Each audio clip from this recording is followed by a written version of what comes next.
So, who here has been enjoying Sherlock Season 4 so far? Yeah, me too.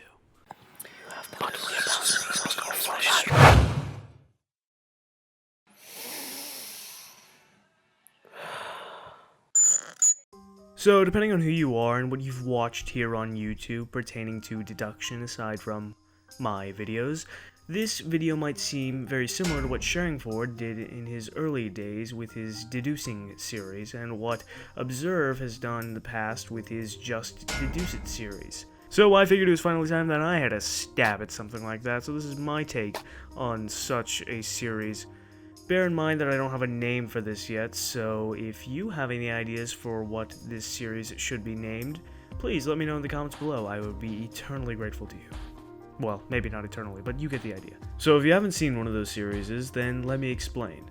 A picture of a room will come on the screen and you will get a chance to make some deductions about the person who lives there. I will then go through my deductions step by step through the observations I make, my subsequent theories, and bringing up any external data that I introduce to the problem to be able to interpret those observations and eliminate certain theories.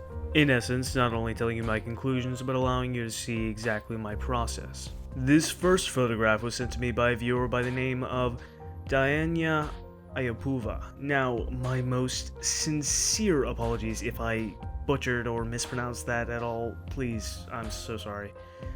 Feel free to pause the video at any time and make your deductions about her based on this picture, and then resume the video to hear my discussion of my deductions. Don't worry, I'll give you some time. Happy with your conclusions? Okay, good. Before I begin, let me tell you up front that I wasn't originally intending on making this video. This viewer asked me to deduce this picture because she was curious as to what I could figure out, and so I gave my conclusions to her right away. And she did say that I got almost everything correct on this one. However, to preserve my original logic as much as possible, I have adapted the written response that I sent her, only really changing the pronouns and a few other things into this script. So that being said, let's dive into it. Beginning with the obvious, she is right-handed. Based on the placement of the mouse and pen for her tablet being on the right side, and the fact that she was instinctively holding her phone or camera with her right hand. Approximating her exact age was a bit difficult, but based on what I can see from her hand and workspace, I'm inclined to say late teens.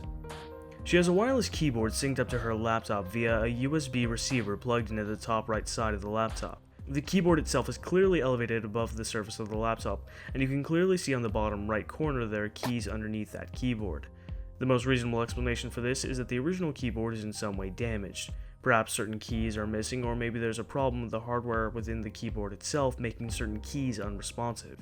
Regardless, she has shown ingenuity and creativity through this solution. Furthermore, the keys on her keyboard are both English and Russian. That paired with her name indicates that she lives somewhere in Russia. Furthermore, she is likely artistically inclined, and if so, prefers digital art, graphic design, that sort of thing. This is based on the drawing tablet and matching pen plugged into her computer. However, she isn't simply using this device in place of a mouse because there's also a mouse plugged into the computer.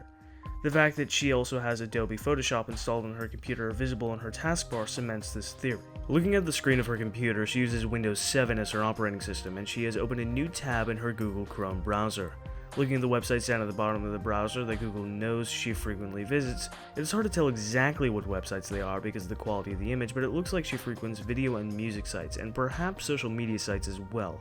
Again, it is hard to make out the icons, but based on this, she likely listens to music while she works.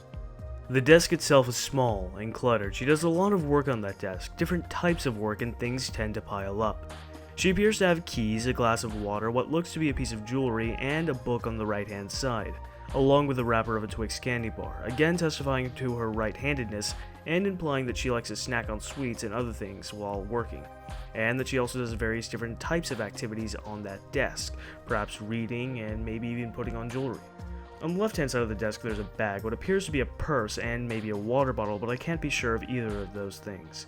What this indicates is that she usually uses her desk not only as a workstation, but a place to put things.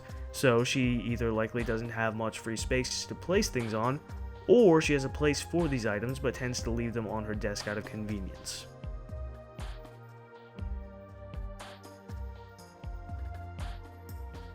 So, those were my deductions based on this picture about Diana Ayapuva. Again, sorry if I mispronounced your name. Keep in mind that she did already confirm that I was correct on this, and this was my reward, my first piece of fan art. Honestly, this is super cool. It makes me look super cool, and it's convinced me that I need a better coat with a collar like that, because the collar on my current coat is far too small, and plus that coat doesn't even, go down to my ankles. It's just, I need a better coat. This has convinced me. I suspected before, but this has convinced me. Anyway, so I know making fan art of your favorite creator is like a thing on YouTube, but I never thought that I was going to be the kind of creator that people would want to make fan art about. Probably because my content is more educational than anything, and I always figured that people came to watch my videos to learn things rather than for my particular personality, and I'm still largely under the impression that that is the case for most of my viewers. But either way, I think that this is super cool, so I'm going to leave it on screen. But if you'd like to see more videos like this, please let me know by giving it a like, and tell me in the comments exactly what you want to see in future episodes of this series, or any criticisms of my deductions in this episode. Also, like I said before, I'm having a lot of trouble figuring out a good name for the series, so if you have an idea for that, let me know in the comments below. And if you'd like to send me pictures for a video like this, my email is in the description. So, without further ado, until next time, all you aspiring detectives out there, arrivederci. The final problem is tomorrow!